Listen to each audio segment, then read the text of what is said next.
Good morning, everyone. Thank you for joining our results presentation for fiscal 24.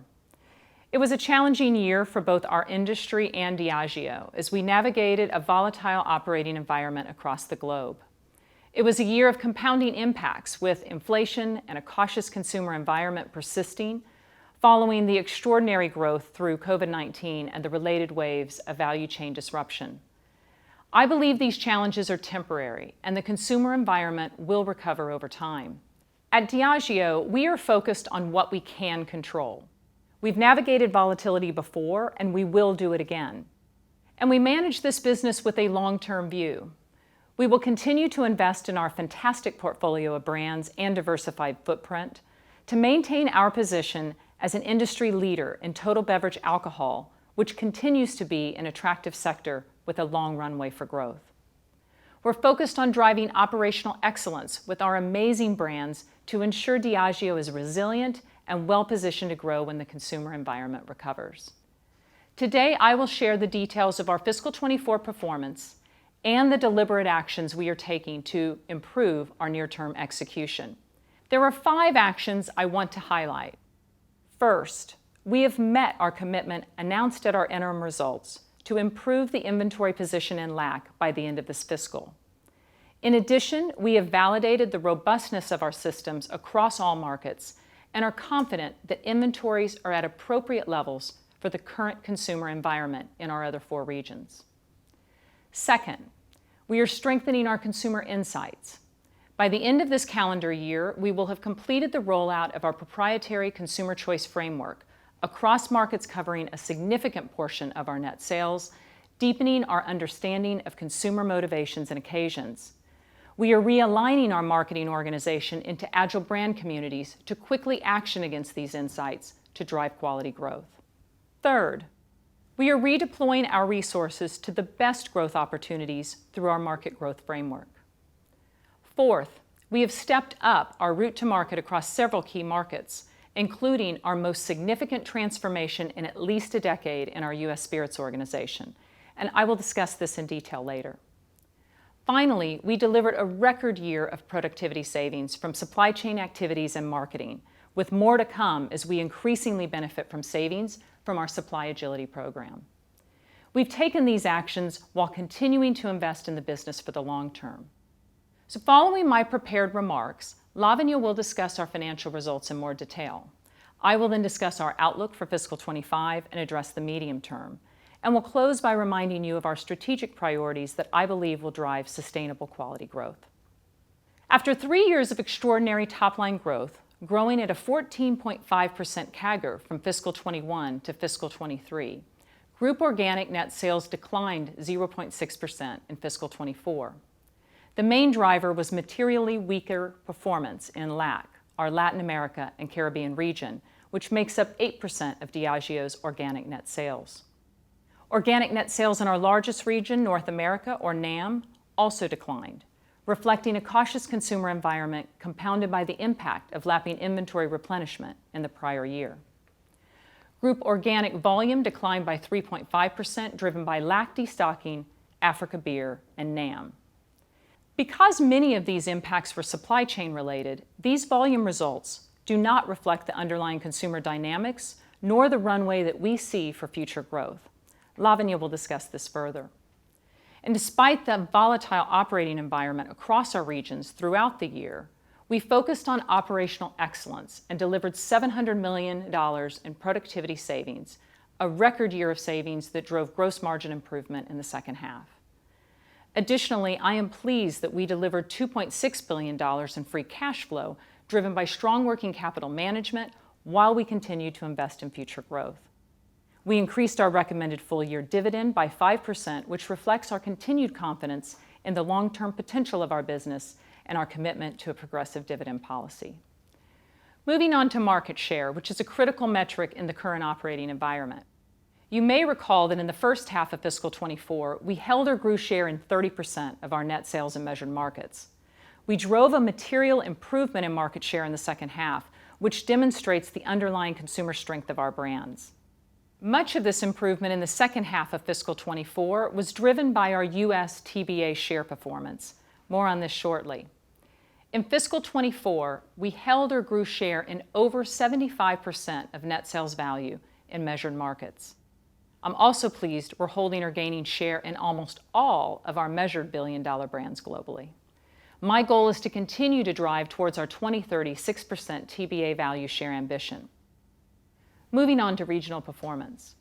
I'll start with brief highlights of the 3 of our 5 regions that grew organic net sales in fiscal 24, Europe, APAC, and Africa, before I cover LAC and NAM in more detail. Europe delivered resilient performance growth and its share gains in a challenging environment. Strong growth in Guinness was a key driver, which I will discuss in more detail later. In APAC, growth was driven by Chinese white spirits and strong performance in India with continued premiumization. Tequila also continues to gain momentum. In Africa, beer was the key driver of performance. Despite a tough macroeconomic backdrop, we benefited from price increases and delivered double-digit growth on Guinness and Malta Guinness. I often talk about the strength of our diverse geographical footprint. These regional highlights demonstrate the advantage of a business with a broad footprint, and it provides resilience, particularly in uncertain times. In LAC, since I last updated you in January, we have worked with our wholesaler and customer partners to manage inventories and ended fiscal 24 with levels more appropriate for the current consumer environment. We've also implemented the 5 key action areas we identified to expand inventory visibility in LAC. Our full-year organic net sales in LAC declined 21.1% year over year in fiscal 24. In Brazil, our largest market in the region, the category improved in the second half of the year compared to the first half, and we gained market share. Inventory levels have dramatically reduced to more appropriate levels in Mexico, our second largest LAC market. However, this market continues to face persistent challenges with highly competitive environment and consumer downtrading in tequila and Scotch. Consequently, we've initiated a comprehensive review of this market to return to share growth, and I will update you in due course. Going forward, we know the importance of staying vigilant, and we continue to work diligently to keep improving our visibility into the distribution channels across LAC with the aim to deliver better insights earlier. And I believe we have the necessary processes, data, leadership, incentives, and sellout culture across the region to more closely align future performance with consumer demand. Moving on to NAM. As mentioned earlier, in fiscal 24, we held U.S. share of TBA with improving consumption momentum and share gains in the second half of the fiscal year. However, this did not translate into shipment momentum. In the last year, we've discussed the challenging environment in the U.S. as we navigated through the post-COVID-19 normalization and we lapped supply chain restocking. At the end of fiscal 24, we will have largely completed that lap. However, consumers remain cautious with wallets under pressure, and with higher interest rates, retailers remain cautious as well. Over the past 12 months, industry trends have been quite variable month to month and quarter to quarter. So I want to spend some time unpacking that for you. So let's start with consumer data and track channels using Nielsen NABCA, which represents approximately 40% of purchases in the U.S. And you can see on the industry chart on the far left. As inflation has persisted throughout the year and consumers faced 30-year high food basket prices, you can see how that has impacted the industry, which continued to deteriorate in the second half of fiscal 24. On the left-hand chart, the pink Diageo bars show how we picked up momentum in the last 6 months, despite this cautious consumer environment leading to our share improvements. The chart on the right breaks down Diageo's full-year performance across the 3-tier system, and you can note several dynamics here. First, while Diageo's consumer consumption growth in Nielsen NABCA data was soft, our depletions and shipments were lower. Second, depletions have also lagged Nielsen NABCA consumer purchases, particularly in the second half of the fiscal year. This was largely driven by retailer stock reductions, which we saw most prominently in West Coast retail chains. This retailer inventory adjustment is likely driven by persistently higher interest rates and retailers not wanting to anticipate recovery in this cautious consumer environment. At the end of fiscal 24, the difference in shipments and depletions has narrowed compared to fiscal 23. The difference in fiscal 24 was driven primarily by the impact of lapping tequila restocking. and we expect these value chain dynamics to be temporary. And while we foresee this environment persisting into fiscal 25, to the extent that interest rates decline and the consumer environment recovers, we would expect shipments to more closely align to consumption. Importantly, as we manage this business for the long term, the underlying consumer trends remain the most critical movement to watch. Going forward, our focus in NAM remains on controlling what we can control, operational excellence against our priorities, and gaining quality, sustainable market share. In the second half of the fiscal, we picked up momentum with the consumer. In fact, we finished the year winning or maintaining U.S. TBA market share in brands covering 90% of our U.S. net sales. A few of our consumer highlights. In whiskey, our Crown Royal share performance improved significantly in the second half of fiscal 24, finishing the year holding share not only of TBA, but also of U.S. spirits, driven by the launch of Crown Royal Blackberry. Early reads show 1 in 5 of those purchasing Blackberry are new to whiskey, consistent with our track record of sustainable expansion and recruitment into the Crown Royal trademark. In tequila, our portfolio again gained U.S. spirit share, driven by Don Julio, which increased momentum in the second half, growing 15 times faster than the total U.S. spirits industry. The growth was led by Don Julio Reposado. We expanded our participation in the convenience occasion this year through strong innovation with our cocktail collection, outperforming the category, gaining 32 basis points.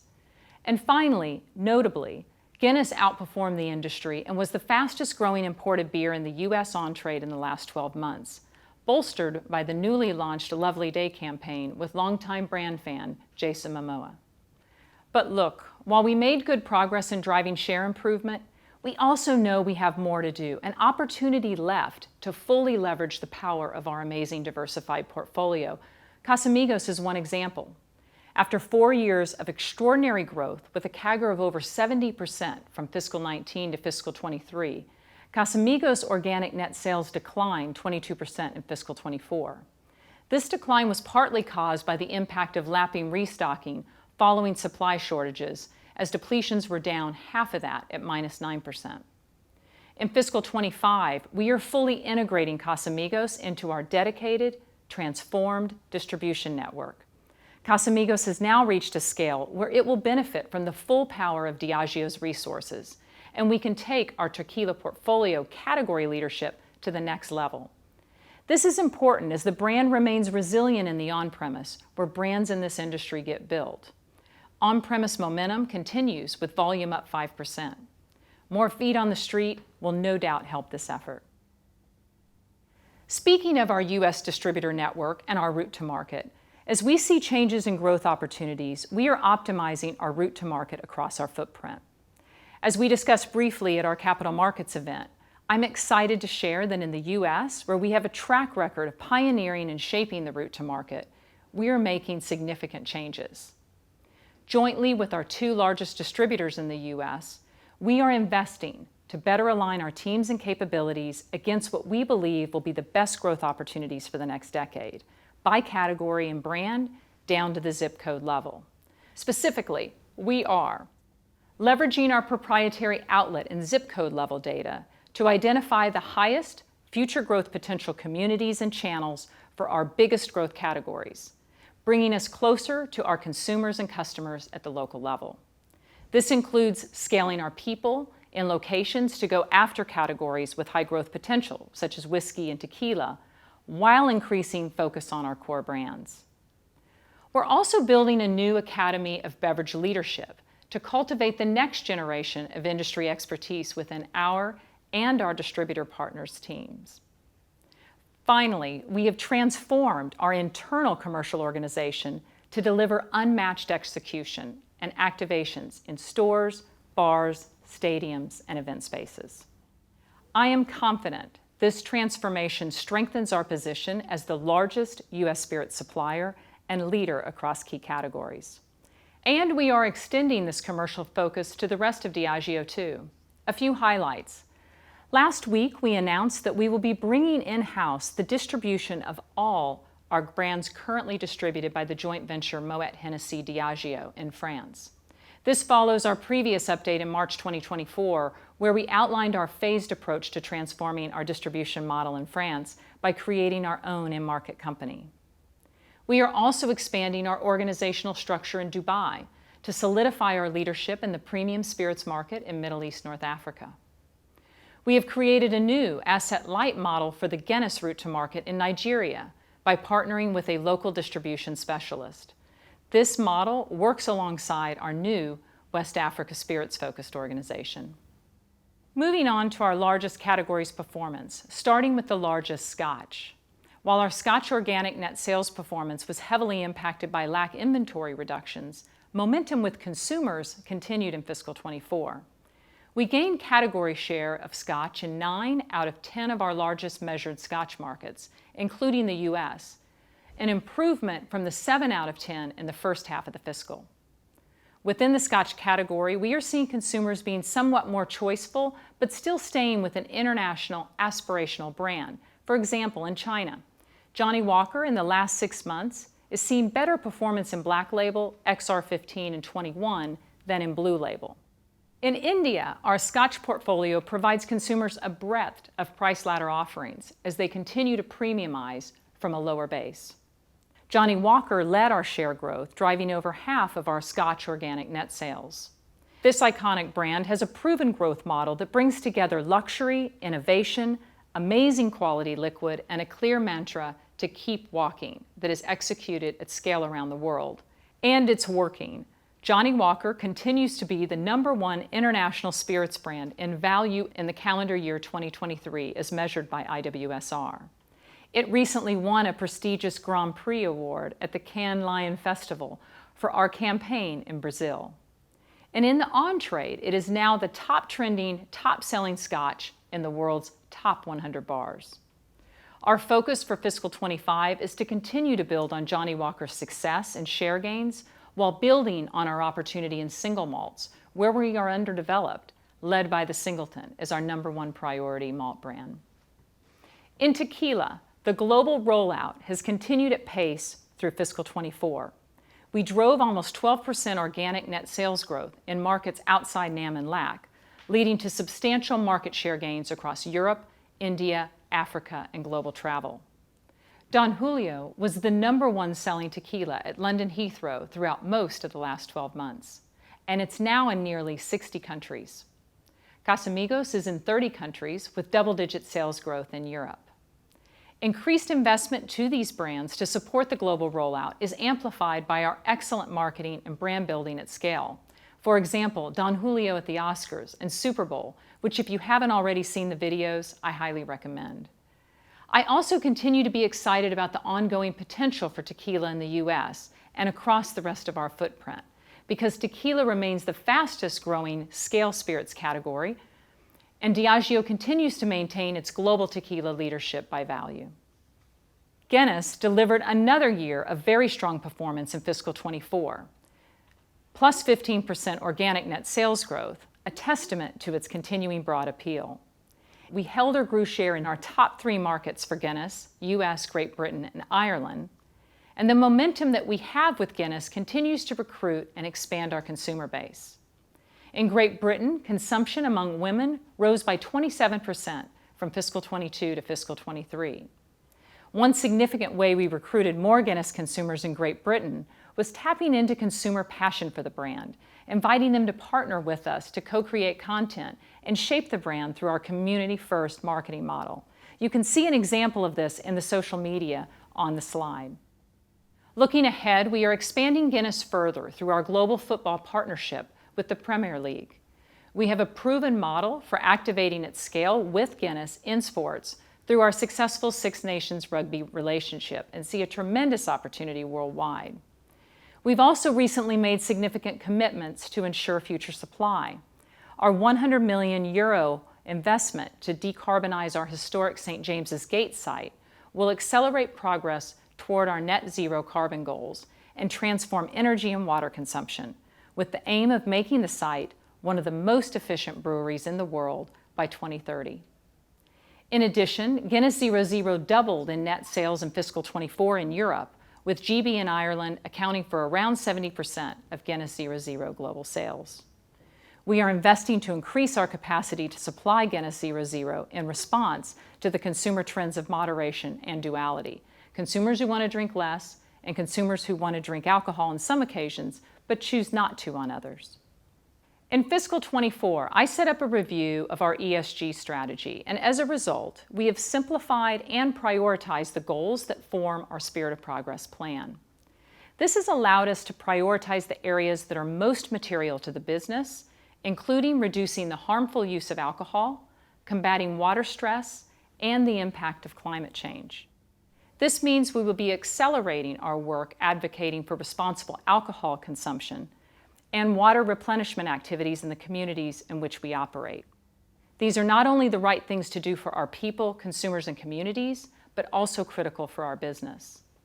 With this simplified and prioritized focus, we are partnering with governments and institutions in key geographies on our decarbonization journey and have secured significant direct government funding to progress this.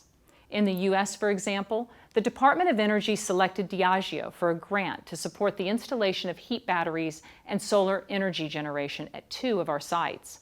The goal is to build a model that can be replicated across our supply operations in the U.S. and make our business more efficient, resilient, and sustainable for the future. I'll now hand over to Lavanya, who will go over financials in more detail before I return to discuss our outlook. Thank you, Debra, and good morning, everyone. In fiscal 24, organic net sales were down 0.6%, with positive price mix performance mostly mitigating a decline in volume. Excluding LAC, the business grew organic net sales by 1.8%. Organic operating margin declined by 130 basis points, primarily driven by LAC.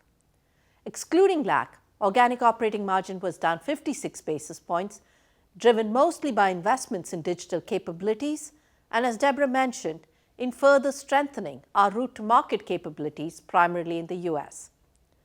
We generated free cash flow of $2.6 billion, which was around $400 million more than a year ago. Strong working capital management and lower tax payments more than offset the combined impact of the decline in operating profit, higher interest payments, and increased investment in CapEx. Pre-exceptional earnings per share declined mainly due to a lower operating profit and higher finance charges and exceptional items. This was partially offset by lower tax and the impact of share buybacks. We believe our growth algorithm continues to support sustainable long-term growth. Our focus continues to be on driving growth through winning quality market share. We continue to premiumize our portfolio and benefit from improved price mix and drive productivity, all of which enables us to continue to invest smartly back into the business. Price mix contributed 2.9 percentage points to top-line growth. Price contribution to organic net sales growth was in the low single digits. Organic volume was down 3.5%, driven primarily by more than a 15% decline of volumes in LAC. More on that shortly. We accelerated productivity initiatives across cost of goods, marketing, and overheads in fiscal 24. This enabled us to unlock almost $700 million of productivity cost savings in the fiscal and comfortably exceed our 3-year, $1.5 billion productivity savings target.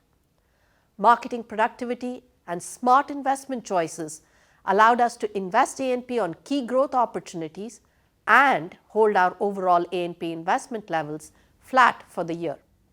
In line with the market growth framework, we increased A&P investment in Guinness across all regions, Tequila as a part of our global rollout and in North America, in Chinese white spirits, in India, and on Johnnie Walker in most regions.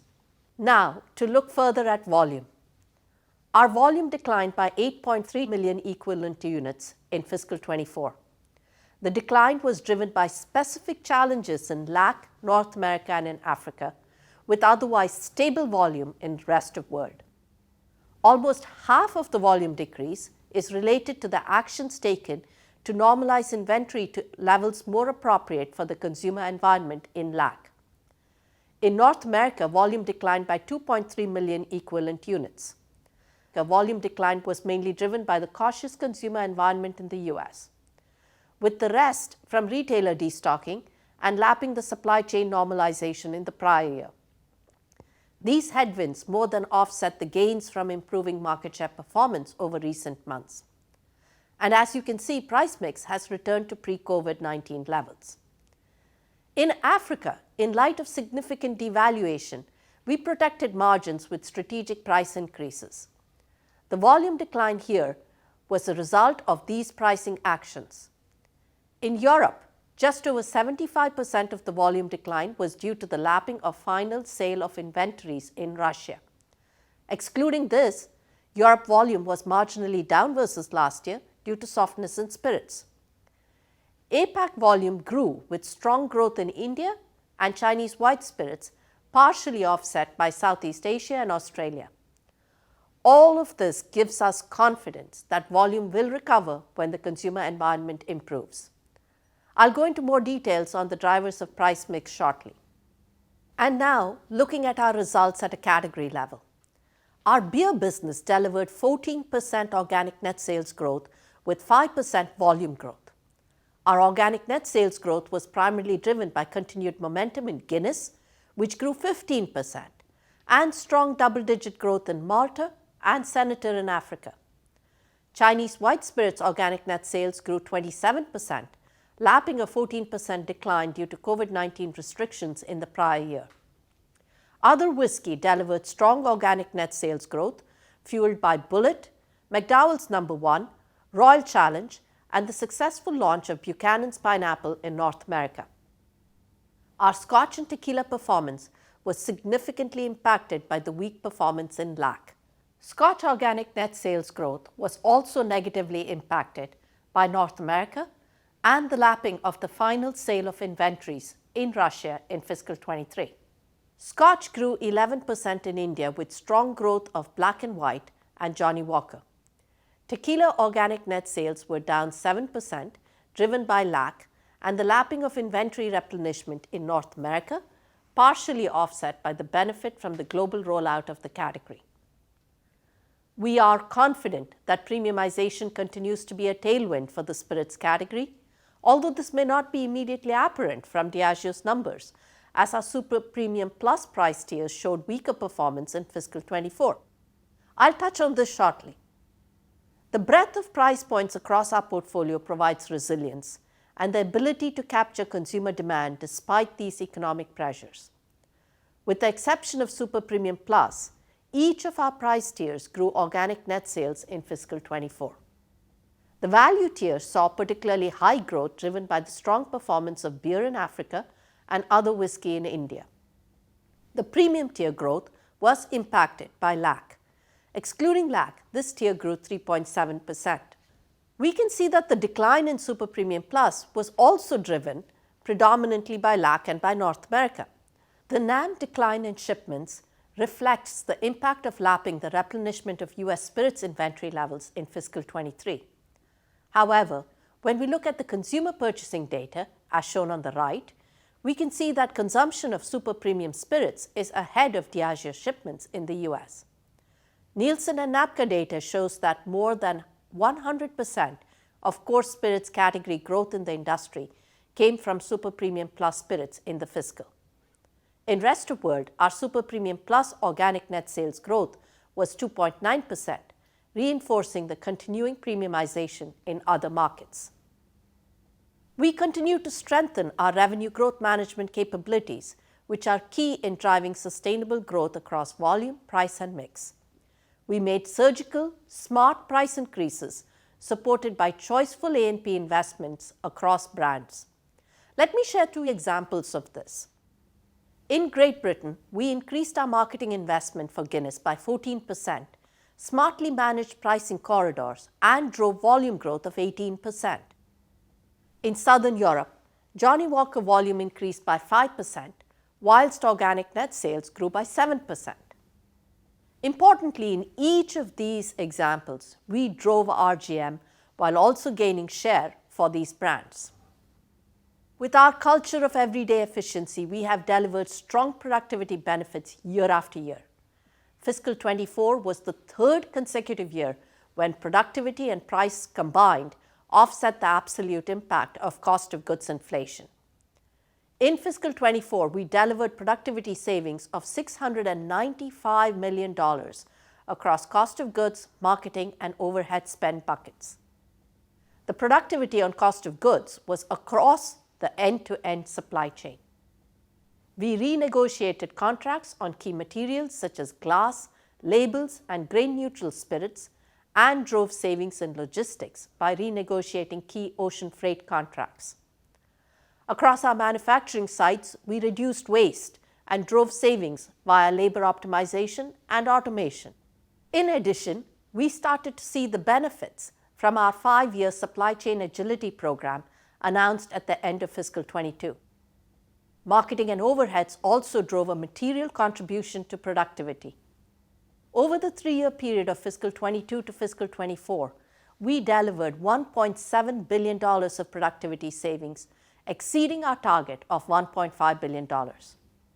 Looking ahead, we have committed to significantly step up our productivity target to $2 billion over the next 3 years, fiscal 25 through fiscal 27. This will be enabled by the acceleration in annual savings across COGS, marketing, and overheads, and from our supply chain agility program. Organic operating margin declined year-on-year by 130 basis points, predominantly driven by LAC. LAC operating margin declined significantly, driven by negative mix, increased trade investment, and lower operating leverage. Excluding LAC, operating margin was down by 56 basis points, reflecting continued investment in the business through overheads and A&P, partially offset by positive gross margin. Gross margin was up 17 basis points with benefits from productivity and price, offsetting the impact of cost of goods inflation. Cost of goods inflation moderated from the double-digit inflation we saw in fiscal 23, but persisted in the high single digits for fiscal 24. Price was a positive contributor to margins, but significantly less than in prior years. Recollect, we drove high single-digit price increases in fiscal 23. In fiscal 24, price contribution to net sales was in the low single digits. Our robust gross margin performance was mostly driven by supply productivity. As I indicated in our interim results, our A&P reinvestment rate moderated as we lapped the prior year's increase and delivered marketing spend efficiencies, especially in the US, through the second half.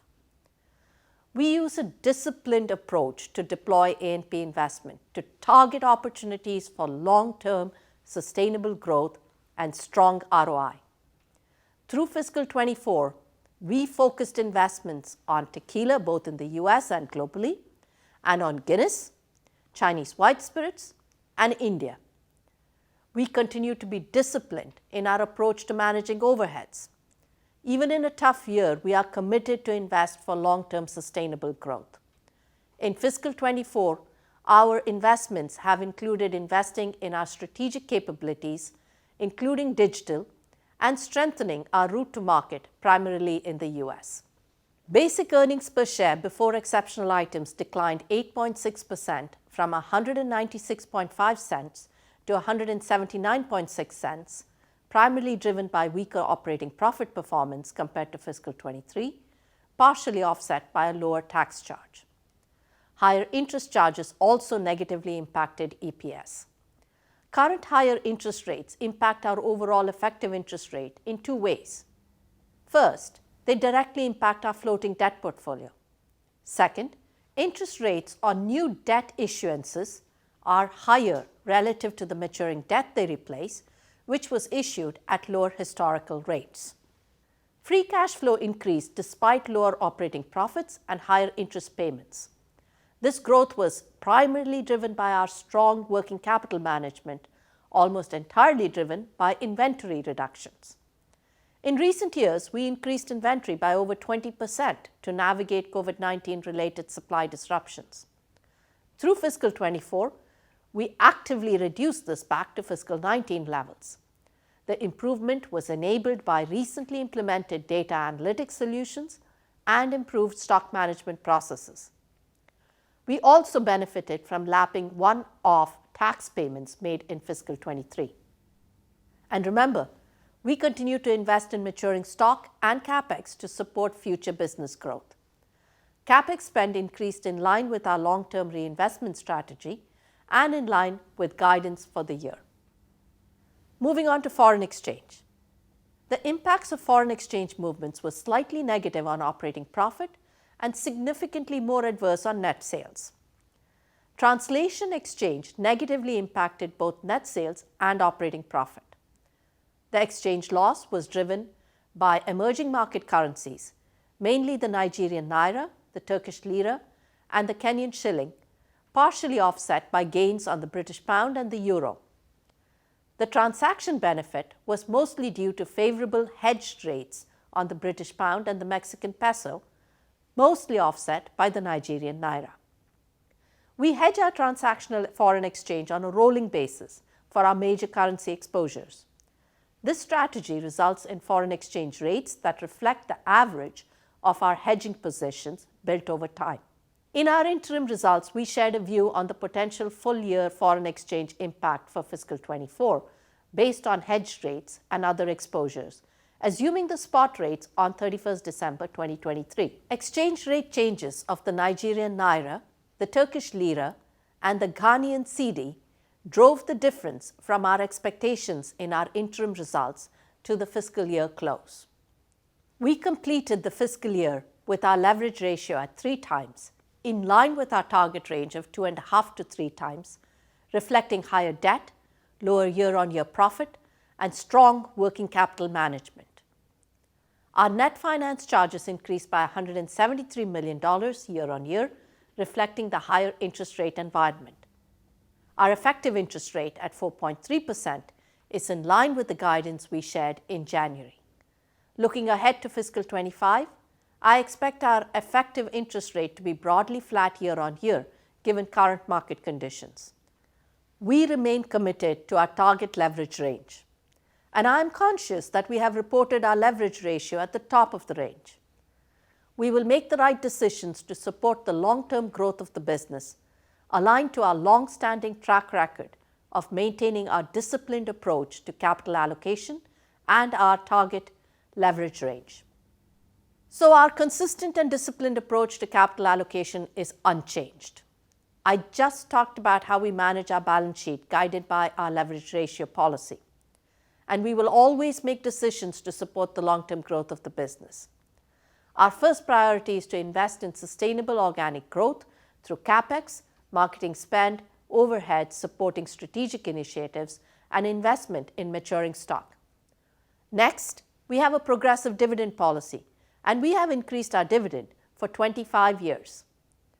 Today, we announced a recommended final dividend of 62.98 cents per share. This is a 5% increase on our final dividend in fiscal 23, recast to US dollars. Our dividend cover at 1.7 times is slightly below the lower end of our target range of 1.8 to 2.2 times, but our dividend payment reflects the confidence we have in our business. Finally, when we have excess cash, and the main metric that guides us here is the leverage ratio, we will return it to shareholders, as you have seen us do consistently over the past years. Our disciplined and strategic portfolio management will continue to be an integral part of our capital allocation strategy. In the past 2 years, we have acquired fast-growing brands such as Don Papa Rum, Balcones Distilling, and Mr. Black, and acquired the full ownership interest in De Leon and the repatriation of Gordon's license in South Africa. Importantly, we have been disciplined and moved at pace to dispose of brands that did not fit within our portfolio, and we have restructured our presence in Cameroon and announced a similar transaction in Nigeria to move to a flexible asset-light beer operating model. We expect this will improve the profitability of our business while accelerating the growth of Guinness in these markets. Additionally, we have recently announced the disposal of Pampero and Safari, which we expect to complete early in fiscal 25. We believe this disciplined portfolio management will help us to accelerate growth and increased focus to drive operational excellence. Before I hand back over to Debra, I would like to thank all my colleagues for making Diageo the best place to work and celebrate life every day. I have every confidence that Debra and the team will achieve our ambition of Diageo being the most respected and best performing consumer products company in the world. Thank you, Lavanya, for your kind words. Before I conclude, I will discuss our outlook. The consumer environment continues to be challenging, with conditions we saw towards the end of fiscal 24 persisting into fiscal 25. Consumers remain cautious, and interest rates are high. Therefore, retailers are likely to remain cautious too. We expect the negative pressure on organic operating margin that we saw in the second half of fiscal 24 to persist into fiscal 25. That said, we will focus on strengthening the resilience of our business and winning with the consumer. We are focused on driving productivity and mitigating cost inflation while investing smartly in strategic initiatives that drive long-term sustainable growth. And we are confident that when the consumer environment improves, the actions we are taking will return us to growth.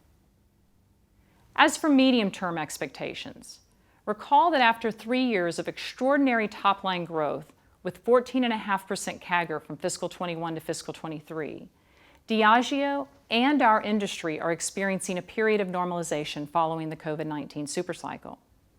And we also continue to feel the impact of macroeconomic challenges, geopolitical uncertainty, and a cautious consumer environment the consumer-facing companies are navigating.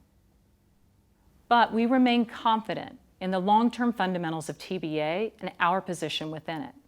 We believe demographic trends, rising incomes in the developing world, spirits gaining share from beer and wine, and long-term premiumization will drive attractive underlying growth in our industry. Diageo has an advantaged portfolio across categories, price points, and regions, and we continue to be confident in our ability to grow ahead of TBA and gain quality market share, enabled by superior operating excellence and disciplined investment. We are confident that when the consumer environment improves, the actions we are taking will return us to growth. And we are focused on getting back into our medium-term guidance range for organic net sales growth. And we expect organic operating profit growth broadly in line with organic net sales growth as we continue to invest in the business. Longer term, we expect to deliver organic operating profit growth ahead of organic net sales growth. Finally, I will end by summarizing our growth ambition that we previewed at our capital markets event in November. Our growth ambition is to build towards the next decade of sustainable growth by achieving quality TBA share of 6% by 2030. Our strategy to unleash the power of our brands and portfolio includes sustaining the momentum in our global brands of Guinness, Johnnie Walker, and Don Julio, while driving regional growth opportunities like Crown Royal and NAM, and accelerating malts in APAC. Leading and shaping key consumer trends, including tapping into the convenience, moderation, and with food occasions, with a pipeline of innovation launches planned across multiple markets to recruit new consumers into new occasions at scale. And finally, continuing to focus on operational excellence. In addition to the route to market improvements I discussed earlier, we are evolving our approach to A&P efficiency to maximize consumer-facing dollars while driving accelerated productivity and allocating resources with discipline. I remain excited about our opportunities for fiscal 25 and beyond because I believe at Diageo we have the best portfolio in our industry, the most diverse geographic footprint, and the insights and tools we need, and the very best team set up to outperform over the next decade. I would like to take this opportunity to thank my 30,000 Diageo colleagues for their hard work and dedication. Thank you. I also want to say a few words as this will be Lavanya's last results presentation. I am grateful to Lavanya for her leadership over the last 6 years and her contribution as Diageo successfully expanded our business through a global pandemic and delivered major productivity savings. I want to thank her for being a trusted colleague and partner to me, both when we worked together in North America and more recently as I took on the role of CEO. Lavanya's seen us through fiscal year in 24 while ensuring a seamless transition to our incoming CFO, Nick Giangiani, on the 1st of September. On behalf of all Diageo colleagues, I wish her much future success as she returns to the U.S. I also want to take this opportunity to welcome Nick into the Diageo family. Thank you.